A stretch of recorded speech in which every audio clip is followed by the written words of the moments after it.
Okay, it seems like folks joining us is slowing down just a little bit, so we can go ahead and get started.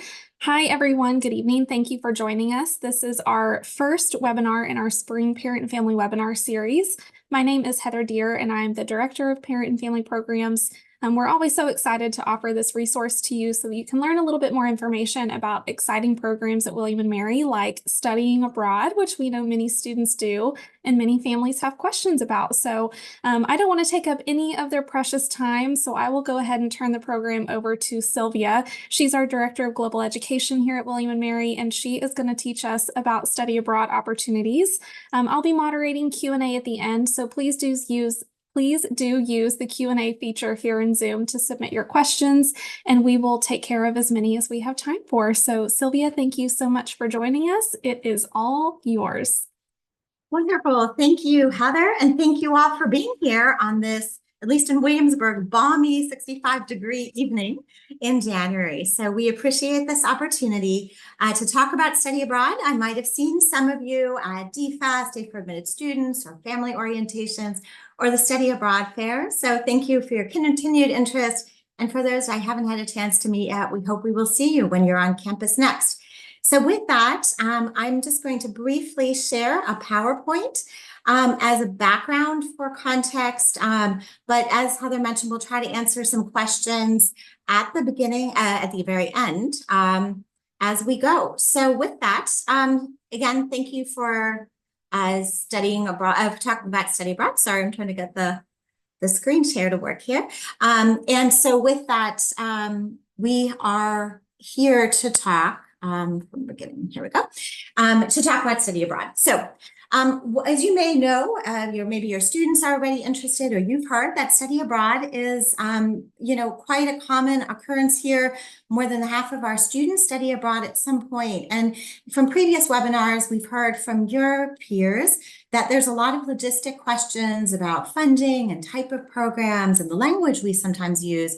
But before we go there, which is what the bulk of this program is going to be about, I do want to just pause for a minute and talk about why we care so much about study abroad, or the opportunities that we think study abroad can provide our students. Part of what I hope kind of carries throughout all of our work is that the study abroad experience, though we hope wonderful and great unto itself, is deeply connected and integrated into the overall goals of a William & Mary undergraduate education. So there's the academic nature of these programs, the opportunity to explore, and there's also the personal growth, and then, of course, the career connection and career readiness.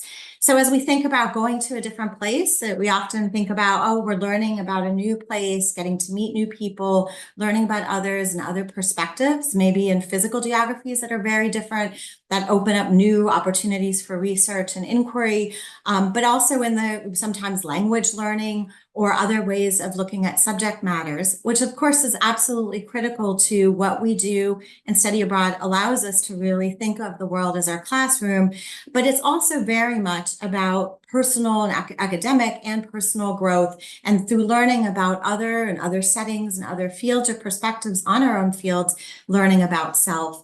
And it's that kind of multiple perspectives and goals of study abroad that William & Mary deeply values. That's reflected in the fact that our call curriculum, our general curriculum, includes Call 300, which everything we're talking about today meets Call 300. It is about taking your knowledge into the world, learning about the world, and synthesizing that in. That is what study abroad is all about. And our faculty, when designing the curriculum, recognized that and wrote that in. It's reflected, that priority is reflected in the kind of policies and structures and support that we try to offer, the flexibility we try to give students in finding the program and the opportunity that best meets their individual academic and personal journeys. And then it's so much when we think about thriving here on campus and learning and getting ready for life beyond William & Mary. The study abroad, again, time and time again, students come back and talk about how much readier they feel for life beyond William & Mary. And so all those things, and especially as we're talking about career preparedness so much, we really see study abroad as an integral part of that. And while it is a great experience unto itself, is one experience that we hope will bear fruit, not only in the immediate aftermath, but for years to come. And that is one of the things we hear consistently from our alumni and from research studies across the world. So with that, what does that actually look like? And I think if you've heard me speak before, you may have heard me say that one of the hardest things about talking about study abroad at William & Mary is that a lot of the answers to what is housing like, or what what are the kind of classes like, it really depends. And that's because we want students to be able to find the programs that best meet their particular interests. And that means your student has choices of hundreds of programs. And that's a lot. We are here to help students sort through that. For some of our students, they find a program, they know exactly where they want to go, and we work with lots of others who come to us with some general ideas, maybe a field of study that interests them, a region, or they've invested time already in learning a language or doing different things. And so really the idea of so many choices is really going back to this perspective of we want students to be able to find a program that really meets their overall needs and goals best. So again, our students are going to lots of different places. More and more of our students are going abroad. We've already exceeded the numbers of students going pre-pandemic. So although those were complicated years, now it's clear that the value of an international education is something our students very much value, and we really appreciate that your support in all of that too, because we know that wouldn't be possible. So as you heard me mention before, but just to kind of be really clear, Call 300 is for everything that we're talking about. All credit-bearing study abroad through our office has that. And so it contributes to a student's overall academic journey. So one of the questions that we often start off with is when can my student go abroad? And that could be, I'm a freshman ready to go. When is the first opportunity coming? Or I'm a senior and oh my goodness, or a rising senior, have I missed the opportunity? So for summer programs, which is a significant time when many of our students go abroad, it's anytime after freshman year. One of the things just to note is that that does mean we usually have quite a few going abroad during the summer after freshman year, but we see a very consistent enrollment across the part. Many of our students who go abroad for the summer do come back and say, wow, I now feel like I want to go abroad somewhere else. We do see lots of students going on multiple programs over the years. And in fact, as an anecdote, we had a student graduate recently in the STEM field who participated in 5 study abroad programs during her time here at William & Mary. But in terms of summer programs, that can be after freshman year. If you come back, then of course, and you still want to study abroad, you've got plenty of time. A rising senior will have fewer opportunities, but there are options. As you mentioned, as you can see at the bottom, winter faculty-led programs or third-party programs are another opportunity. And those are really accessible to your students throughout any of the 4 years. For semester or full year programs, those usually take place during junior year. There are some times in some majors where second semester sophomore year and timing works well. And occasionally we have some first semester seniors, but there are some extra complexities about it being so close to graduation. But so most of our junior class, there's always a good portion of the junior class who are abroad. In terms of the types of programs, one of the things that I wanted to highlight too is just the type, the kind of language, so that if your student comes home and says, oh, I'm thinking about an exchange program or an embedded program, and I'm just trying to think through, there's a lot more language on our website. I should say, for all that we're talking about today, I really encourage you to visit our website to get more detailed information. But these are some of the main types. And so I'll talk briefly through them, and we have some examples of some of them. But the William & Mary sponsored semester programs, there are 4 of these programs that we have. These are ones that we design in partnership with organizations or generally universities overseas, whereas it is still their program, but we have a connection and in some cases are involved in the curriculum. William & Mary also has robust and great exchange partnerships with universities around the globe. Some of these are the top universities in the world, and they really open up the opportunity for your student to become a student at another university, see what student life is like, access their academics, and really have that immersive experience. In exchange, students are coming here, which also creates this rich community of students meeting each other, getting to know each other, and this partnership between the universities and our faculty, knowing curriculum and things. William & Mary faculty-led short-term programs are ones that happen over winter break and in the summer. It, as the name implies, means a William & Mary faculty member is going over with a group of students. Often there are local faculty and local courses and many elements to connect with site. And these span a whole broad range of majors. And we'll talk a little bit more of those in a minute.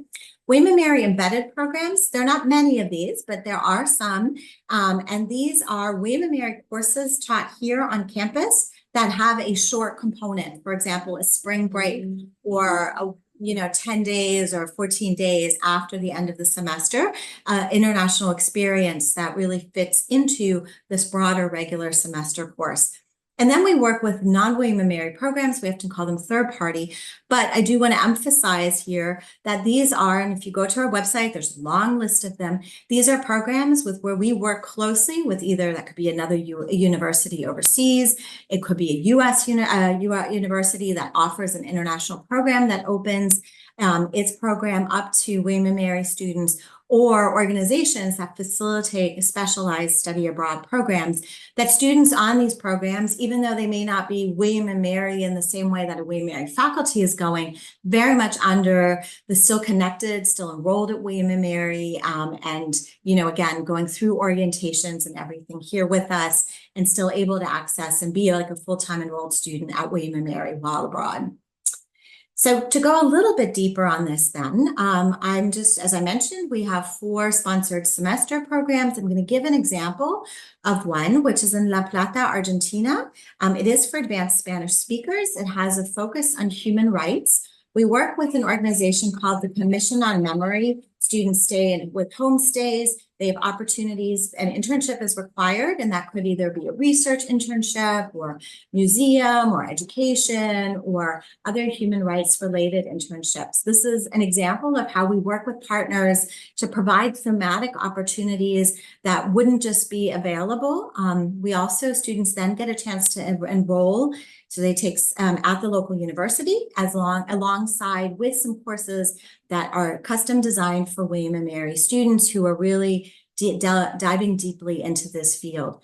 We also have, incidentally, a winter program without a language requirement on this, and we have a summer fellowship program. But I know we do fellowships and internships too, but some of those are in study abroad and some of those are standalone as well.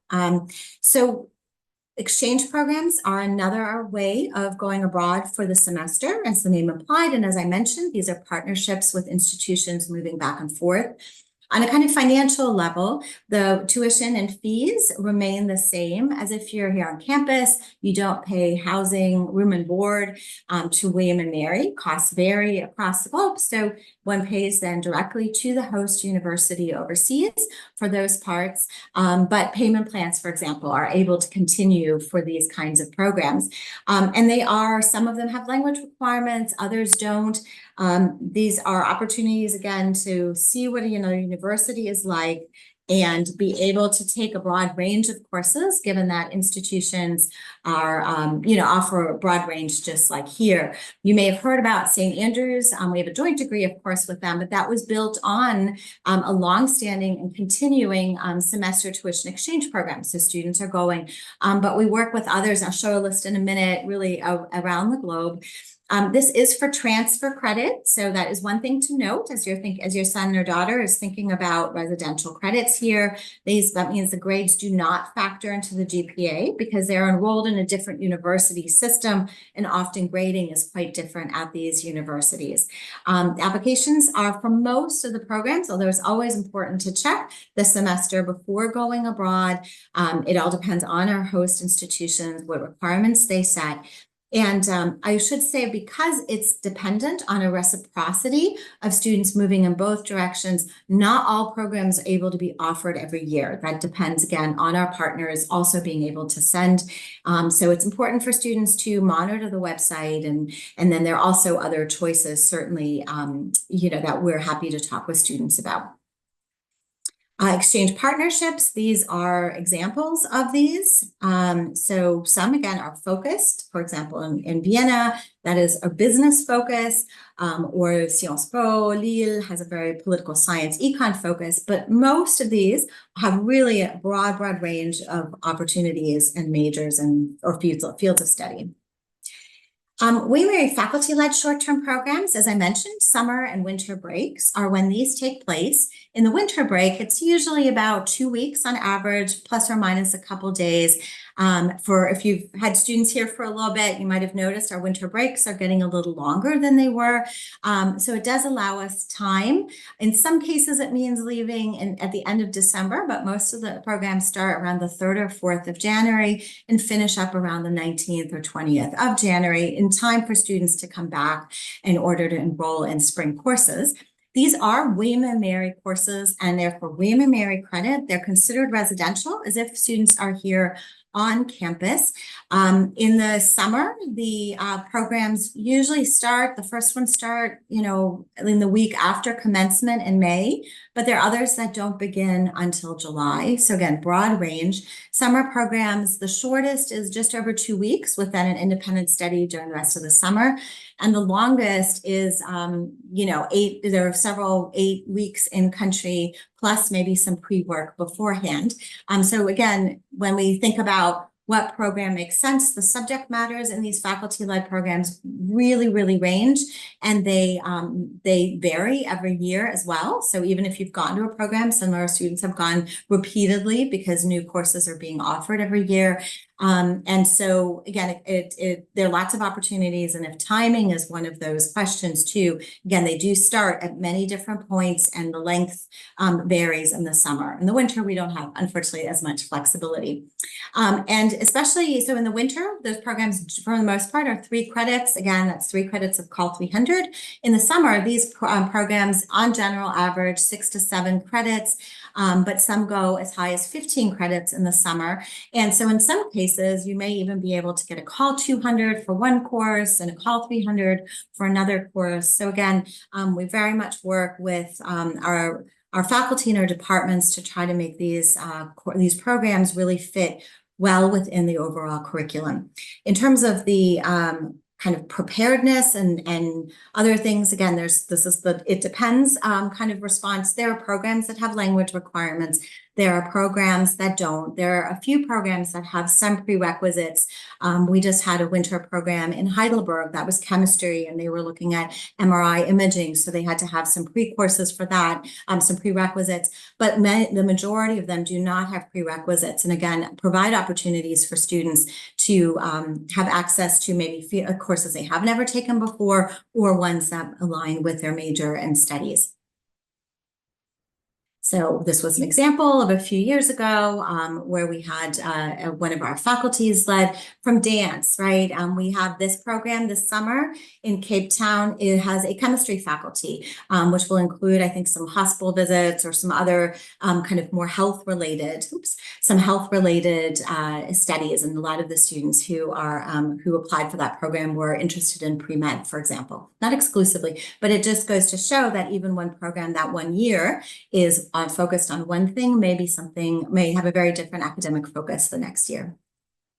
So a couple other examples, just in case any of this is of interest. And I should say that the summer program deadline, the general deadline was December 1st, but wherever there's room, we still keep it open. And so February 1st is the deadline for the William & Mary faculty-led summer. If your student is interested in other third-party summers, that deadline for registration with William & Mary is not until April 1st. So they certainly have time for William & Mary, non-William & Mary. It's not too late. So I just wanted to highlight a few of the programs in case you're interested in this. So Go On Bangalore is a program that's offered every year. It generally has an art history course, as well as then a course taught by William & Mary faculty. This year, it's linguistics. And it's an opportunity for our students to be in Bangalore. We are at the National Law School of Bangalore there. So students have an opportunity to engage with students there and have meaningful dialogue about really relevant topics before moving to Goa. And so our students are getting to see 2 different distinct localities and histories in India and engaging with their local environment. The Dublin Global Business Minor program is one we're really excited about also. We ran this pre-pandemic and then it was on pause and are starting it again. So this is a really intensive experience, and one gets 15 credits and a global business minor with as long as one takes an accounting class before or after the program. So 15 plus this accounting class sometime during one's studies here at William & Mary. And you can have this global business minor training for students who have double majors, for example. Then you don't have to take the minor if you can't add it, but you will still be able to say, look, I had the academic training equivalent to a global business minor. And the premise here is that these business skills from marketing to finance to others are really critical for so many different industries and career paths. And so this is an opportunity, if you're really busy during the semester, to just focus in the summer in these modules. There are 4 William & Mary faculty that go, Irish faculty at the University College Dublin, which is where we're located, and someone from my office is there throughout the whole time as well to support students. So it's 11 weeks, 3 weeks online and 8 weeks in country. And so again, it's an opportunity we're really excited to be able to bring back. Our alumni from this program have spoken really highly of this, and it's made a real impact.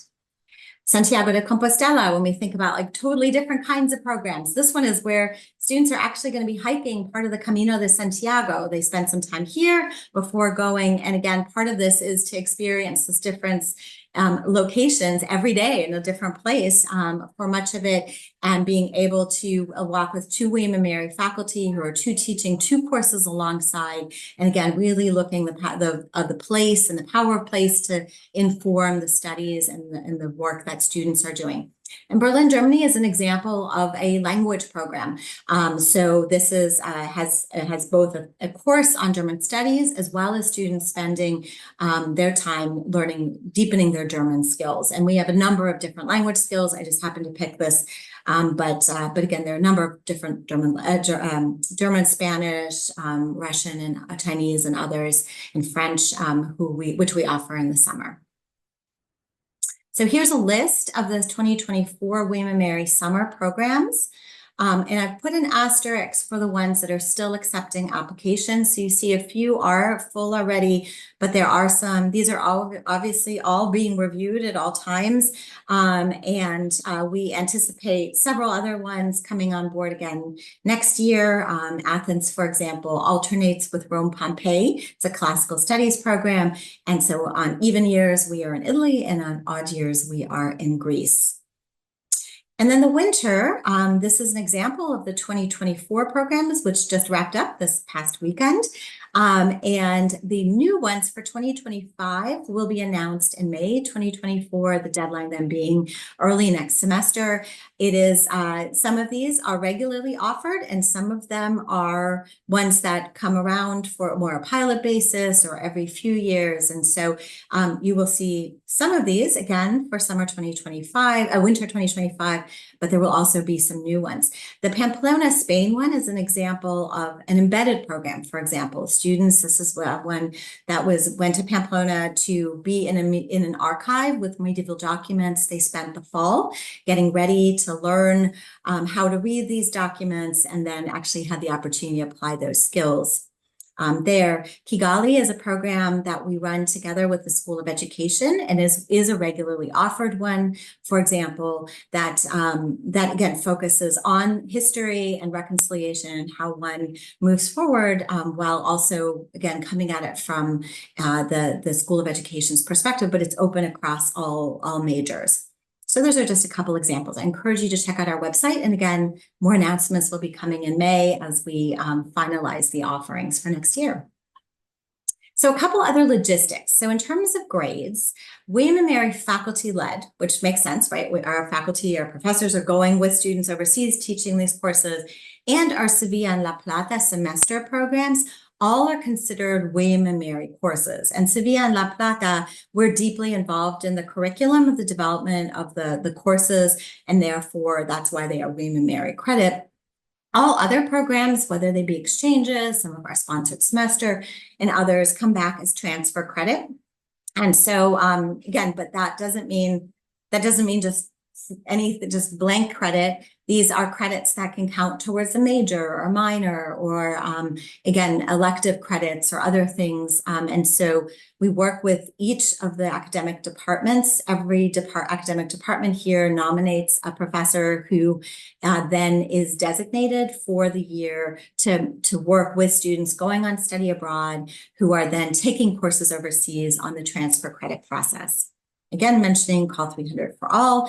And in terms of requirements, I mean, one baseline that's for all is that students can't be on probation or higher sanctions beyond that, both in academic and conduct spheres. Then each of the programs may have different requirements. It does depend program by program. Especially for faculty-led, we try to make those as accessible as possible, but there may be certain preparation students need, and these are applications.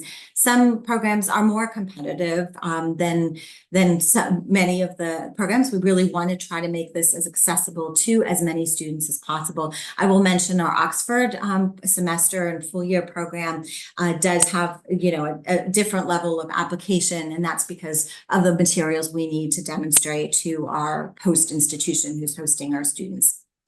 So in terms of deadlines, again, I just wanted to reiterate, if any of this has sparked interest and you're thinking, oh, maybe this summer would be great. It is not too late at all. February 1st is the summer faculty-led program deadline. It's entirely doable. There are no recommendations required for William & Mary faculty-led programs, and students are just prompted for a few short essays and some other information. So fear not if that time has not run out for that. And again, for the summer, there are certainly then also many other opportunities for third-party programs, and students would many times apply in the course of February, March, and they have to register with William & Mary on April 1st. All of this is on our website, so I don't want to overwhelm, and all deadlines in general are on our website, so to make planning easier. Funding, we know financial planning is also, of course, a critical part of the planning process. William & Mary, like our office, actually awards over $600,000 in study abroad scholarships this year. That's on top of financial aid. We work really, really closely with the financial aid office. If your student receives a scholarship because they've applied to us, and most of these scholarships are financial need-based, but there are also some really wonderful merit scholarships. So if your student gets a scholarship through our office or they are receiving financial aid here at William & Mary in general, we work together with the financial aid office. You might hear them say something about a consortium agreement or something. That's really behind the scenes, the documentation that our financial aid office needs to verify costs, and then is able to look to see, how packaging can come together. We met much of our financial need scholarships go towards winter programs and summer programs, because those would be kind of additional expenses that if you had been planning just on the semesters. But we also have some scholarships during the semester for semester programs that really look at what if there is an extra gap or anything that, there maybe you don't usually have an international flight, and that raises some additional costs. So again, there's great variability in costs and different opportunities for funding. Definitely encourage your student to check out the website, our website. We have a whole tab on scholarships, and it's a pretty long list, our own as well as references to external. If your student receives Pell Grant and is interested in future summer study abroad, I think their deadline for the early deadline is passed already. But if, for example, your student's interested in summer 2025, we have a scholarship called the Griffin Guarantee. So if a student applies, goes through and puts together a full application with this external Gilman scholarship, even if our student doesn't get the external funding, we will guarantee a certain amount for funding for it, because again, that gives you the certainty to know that that funding is coming. That's out for Pell Grant eligible students who meet the requirements of Gilman. In terms of other finances, like what do costs look like? Again, some of this can depend on programs. So this is kind of how the billing works. The overall costs, again, can vary, but William & Mary faculty-led and sponsored programs, when you go to the website, if you go to the individual program site, you will see a fee, and that fee includes all kind of tuition, kind of academic expenses, essentially. There's no differentiation between in-state and out-of-state for these fees. These are actual costs of what it costs for that particular program. You do not pay tuition and fees separately from that. This is an all-inclusive, inclusive to things listed here, fee that bundles together those academic costs, excursions that are related to the program and the academics, housing, and usually partial board. And for each of our own programs, at the top of the program description brochure page, there's also a budget sheet, which gives you a sense of what are some of the other expenses that we anticipate you might need, that your student might need to cover. So these programs don't include the international airfare, because again, our students are coming from so many different places and everything. And how much do other students say they've spent on food or other kinds of things? So all of that gives you a general impression based on the feedback that we've received from students. Now, William & Mary exchange programs, as I mentioned, you're moving back and forth. And so tuition and fees, but not room and board, are billed through William & Mary. When you then get your bill, it would look kind of normal, minus room and board.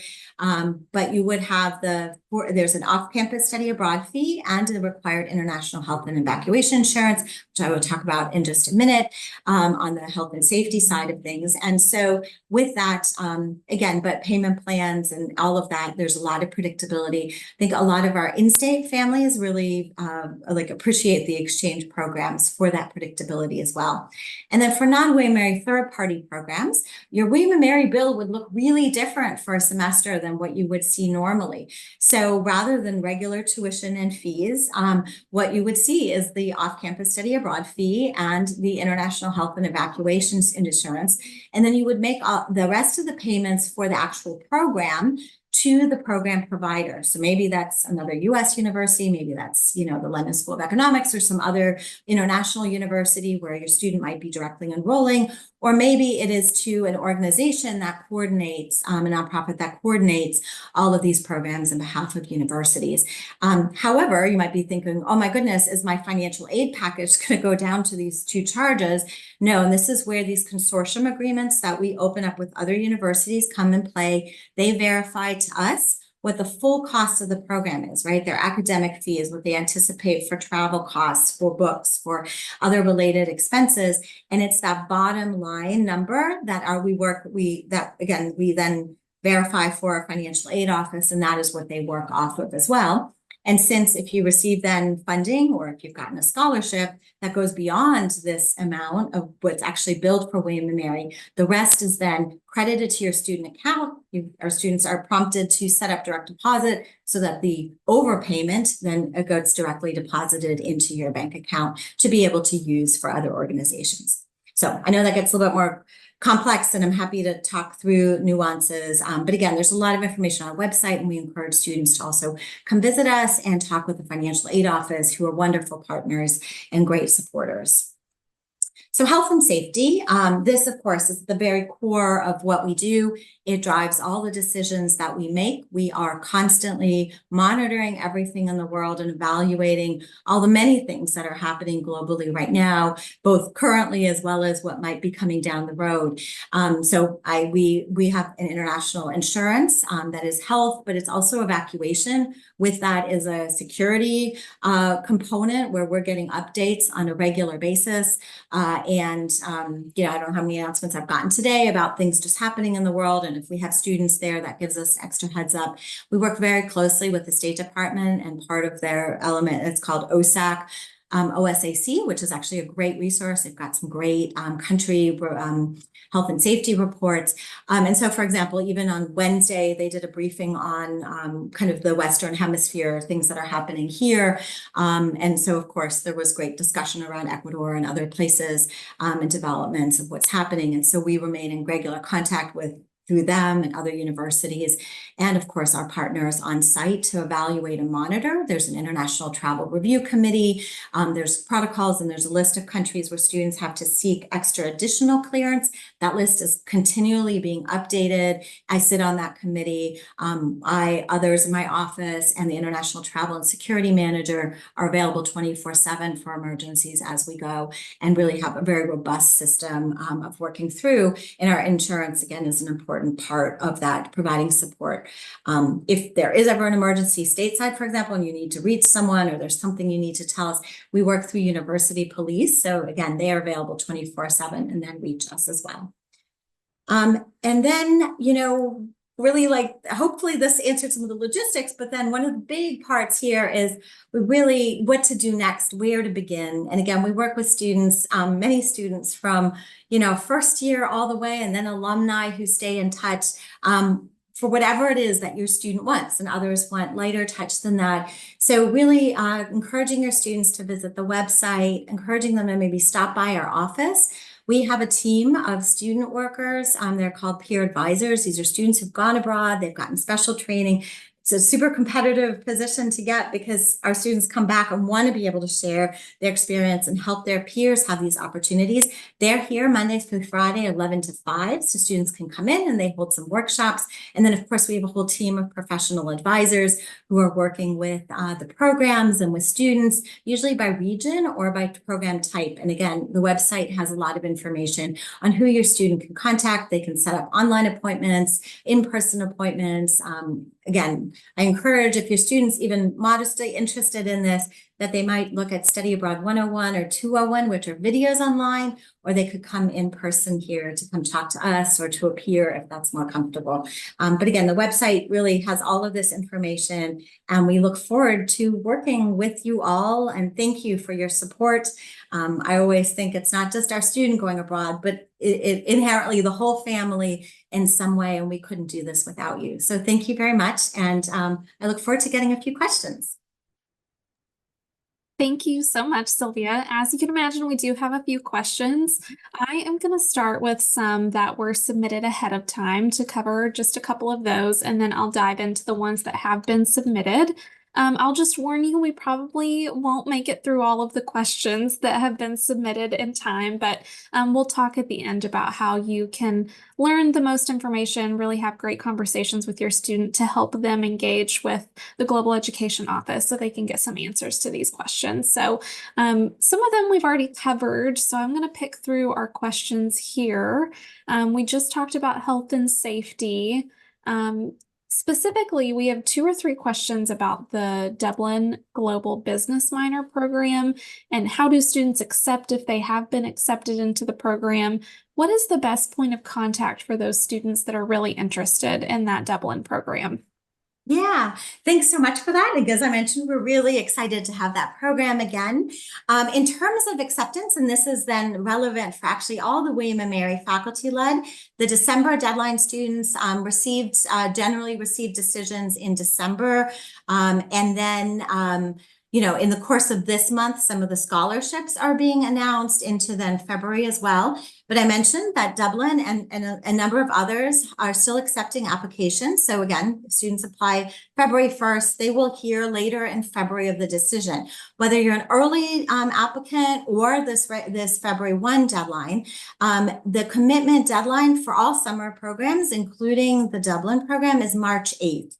So there are forms your student can see online once they're accepted, that there's some form and there's a deposit that will be due then March 8th. It is too early to pay the deposit, no time, not needed right now. There's a button they can click to tell us preliminarily that they're planning to commit, and so they can switch themselves to committed.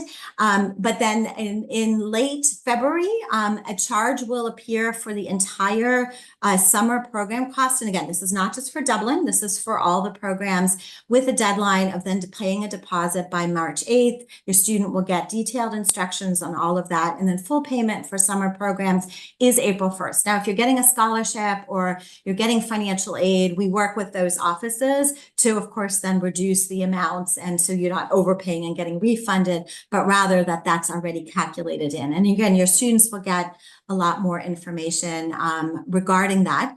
In terms of contacts, we're going to be updating some for Dublin. We have, as I mentioned, there's going to be a staff member going. Her name is Lisa Roney, and we'll be updating the website to reflect that as well. And then we have a faculty advisor liaison who I know has reached out to some of the students as well. Her name is Dawn Edmiston. So again, you'll find those emails being updated in the brochure page soon. And students, as we go through all of these different programs, will be getting so much more information. So many of the programs in general have pre-courses. Dublin has a 3-week online pre-course in the summer, but for most of the other summer programs, they actually have a course that starts right after spring break. That's a 1-credit course to prepare students to go, because if you have less time in country, we need to really focus during that time as well. So your students will have opportunities at that point to learn more about when should I arrive in a place, how is all of this what's the exact itinerary, or just what other preparations do I need to do? We do encourage those, even if you've been accepted for the summer, not to make flight reservations yet. More instructions will be coming regarding the details of that. So I hope that that's helpful in general, both for Dublin as well as for other programs. I think that's very helpful. Gives us a little bit of a taste of, maybe to wait a little bit, maybe there's some more information coming. I think I can imagine that students are very excited, especially if their acceptances are still rolling in and maybe they're eager to start making some of those plans. So I know that there is really robust information to come about all of those programs. I know most of our programs offer a wide variety of course subjects and topics and majors, but someone has asked, are there some majors that are not fit for study abroad? So I thought I'd pose that to you, Sylvia, to maybe bust the myth. Yeah, that's great. And I appreciate that opportunity. We've had students across all majors go study abroad. So it's definitely possible. There are lots of different times, as you heard, and kind of locations and types of programs. So again, I encourage all students to talk with their major advisors or their pre-major advisors and just keep bringing up, I want to study abroad. Is there advice? You heard me say that most semester students are going abroad for either semester or a year during junior year, but there are some majors where it may be second semester sequence might actually, a second semester of sophomore year, I should say, sequence might fit better. And again, those are things, if your student knows that that's what they want to do, that's a great, or as soon as they have a sense that this might be something they want to pursue, just bringing it up in conversation as they're getting advising and as they're working through their academic plans. And then, as I mentioned too, not only, our faculty-led programs vary in topics, and it changes every year. The third-party program options are also a broad range, and again, our direct enroll or exchange partner opportunities really do offer whether courses that are related to a major, or whether it's a student saying, you know what, I'm going to go take a Call 300, maybe a Call 200 in the summer too, and explore an area of interest that maybe I'm not going to major in, but that would really supplement my learning and my growth and my interest. So STEM fields, for example, are one of the ones we've heard students say, oh, are there options? And recently we had so many STEM options in the winter that students actually came to us and said, so winter is for STEM students, right? There were lots of humanities and social science options too, but that to us was a really good sign to say that, okay, it does feel available across a broad range. So again, we're happy to talk with students who come to our office too, or engage with us in any way. But I also encourage your student to talk with, again, their departments, their professors. We've got fantastic advocates and faculty across the university who strongly believe in the value of international education for all.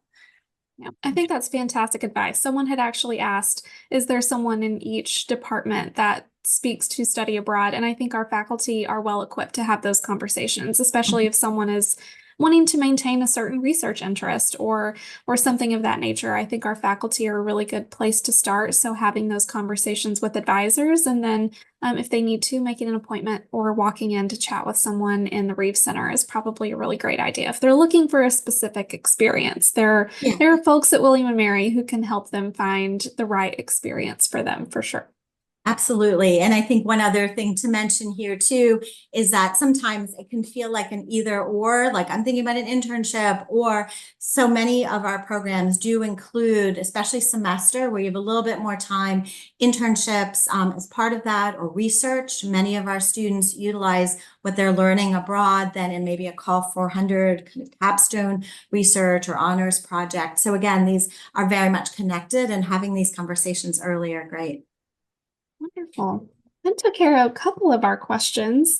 I see probably a handful related to tuition and financing study abroad. There are a few links in the chat, everyone. I will just start out and say a really great place to start related to these questions is the Study Abroad website. It's a very robust resource. So you could probably find what you're looking for there, but want to just pick your brain on if 529 plans apply at all to study abroad and how that relates to how a financial aid package might apply to a study abroad experience. Yeah, there's a broad range of 529 plans. So I will just caution that our advice is usually like, come talk to us individually and also talk with your plan administrator. Different states have different plans. For many of our students, they're coming also with just 529 that are savings, which have, one set of rules, and then there's prepaid plans. And so differentiating between those two, our office is certainly, and others at William and Mary are happy to support, but also your plan administrator will have very specific things. So our students do go abroad using a variety of different other benefits, and again, working with financial aid, but it's always good ahead of time to know what restrictions may or may not be in place for your particular plan, because that may inform which program might lend itself most easily for that payment. So again, that's where we're happy to talk with you as well. So I just want to be cautious given there's so many 529 plans around the country. So yeah. Yeah, I think that's a really great point, Sylvia, and that the study abroad experience for William and Mary students holistically, both financially, what program they're engaging in, when they're engaging in it, is a very individualized and personal experience, which is what the William and Mary experience is, right? It's a very personalized educational journey for each of our students. And so, while we may not be able to give a very specific, like in this instance, this type response, it's just because all of these experiences are so individual to students, and that's why we recommend them having these conversations with representatives in the Reves Center, their study abroad advisors, or their faculty advisors. You all having conversations as a family about, what kind of experience are they hoping to have, and really getting a better understanding together, and then sending them off to go have one of these conversations with someone. So it's a really personal experience studying abroad at William and Mary, I've found, for the most part. Would you say that's true, Sylvia? Yeah, absolutely. And again, that's part why I think one of the reasons, the many choices, which does mean some of these things, become more complicated and stuff. But one of the choices, I think that's one of the reasons why, we do have such a high study abroad participation rate as well. You may have heard we're for many years, including this year, the #1 public university in study abroad participation. And I think having choice and the support and the recognition of faculty in the institution of the value of these experiences, the support of our family and others, really is a critical part of that. And our office really wants to work with your student to provide that support, especially as they're choosing their program. Wonderful. We got a few questions about the transition related to housing. So wondering if housing is guaranteed the semester after a student studies abroad. How do students navigate only being housed on campus maybe for a semester, or maybe needing to sublet when they come back? What advice do you have for families around that specific logistical piece of the puzzle? Sure. Yeah. And if you've just signed like contracts that say you are bound for the year, then that might make you wonder, goodness. So while we can't control off-campus housing, of course, on campus, if a student signs up for housing, is planned, is registered, everything, and then decides to go abroad for the fall or for the full year, study abroad is a excusable reason for no penalty to cancel the housing contract. We work with Residence Life very closely so that they know verify, but we don't drop the housing. We just make it possible for your student to drop so that really it's once your student knows for sure that they want to give it the go, that's at that point housing would be released. For students who go abroad for just the fall, if I heard that question correctly, we too work with Residence Life. Normally we have almost double the number of students who study abroad, if not more than double, in the spring semester than compared to the fall. And so that has really been a big help. So, while Residence Life, of course, manages it, I've not heard of any concerns of students being able to access housing when they're coming back, in part because, again, so many students are also heading overseas and therefore moving out of their Res Life, their housing contracts on campus. In terms of off-campus housing, that is, of course, something that we can't control as much. So I do hear of a fair amount of students who too are thinking like, oh, my friend is going to go in the fall and I go in the spring and we're going to try to arrange it. That of course, the only caution there is if something changes in anyone's plans, of course, but that kind of collaboration. There's also, I think, just regular off-campus housing Facebook pages and others where students, post their offerings if they, for example, are leaving after a semester. I think that's another great point for families is to have conversations early and often, especially if they're thinking about living off campus and they want to study abroad. This is part of them learning how to adult, as the young ones say, is navigating signing a lease and how long is the lease term, subletting that if they do sign a year-long lease and they decide to study abroad. So great conversations to have early with your student to help them process through some of those things that maybe we worry about, and maybe they're not thinking through all of those things. It's a great idea to just have those conversations early and often with them. So I think we are about out of time, but I'm going to see if I can find one good last question for us to round us out. Do students need to make an appointment to speak with someone about study abroad, or can they just pop by the office? Yeah, it's a great way to end in terms of next steps. So Monday through Friday from 11 to 5, there is a peer advisor who is ready to talk to your student and excited to talk to your student and trained to understand all the contexts and complexities around that. And then we have professional staff here too, advisors assigned to different programs or different regions in the world. So the advisors are often an appointment. So we encourage students to use the online appointment scheduling system if that's what they're looking for. Maybe that someone is available at the moment, but oftentimes, especially this time of year, students ahead of deadlines are scheduling with us. But the peer advisors are definitely ready to just have your student pop in and they can help guide them through. And then, again, oftentimes they actually are able to answer the questions that students have as well. Wonderful. For families, if they have questions about study abroad programs, who is the best person for them to contact, or what advice would you give to them as they have conversations with their students about engaging in a study abroad program? Yeah, absolutely. And we very much appreciate that. Certainly, if you're on campus and ever want to pop in, again, the same kind of openness is certainly available. And we always appreciate the opportunity to get to meet you and your students and talk about these experiences. In terms of general information, I encourage you also to use the right resources on the website. Each program does have different people designated for, and we are in the middle of adjusting some of the advising. So again, you'll see some updates in the next week or so. But there's also an address called wmabroad.wm.edu, and it's on our website. And that really is a great place where you're like, I don't know, is this a program advisor question, or is it more of a process, policy, or something, you're welcome to just write to that. Our colleagues will either who respond to that either answer directly or they forward it to the appropriate person who will then follow up with you as well. So I hope all of that is helpful. But again, for your student, we just really encourage them, take a look at the website, watching that 201 web, that it's a video online, I think will go a long way in explaining a lot of the processes, especially related to, oh goodness, I'm going on a program that's transfer credit. How does the credit transfer process work? And again, everything we've talked about, third party, direct enrollment, as well as all the William and Mary programs, all are under our rubric and get call 300, but there's additional information that we might find helpful. All of that is on video and on the website too. So just encourage you to take a look there also. Wonderful. It's a very robust resource. I will end by saying there is a sentiment that someone left in our Q&A that I wholeheartedly agree with, which is forget my kid. Can I go for a semester?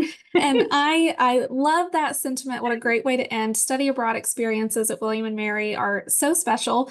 And for all of our students who are able to participate in them, I know that they bring a lot of value to their education and their William and Mary experience. So thank you, Sylvia, for spending some time with us this evening to give us an overview, answer some questions. Thank you, families, for joining us, and we will see you on the next webinar. Good night, everyone. Thank you all.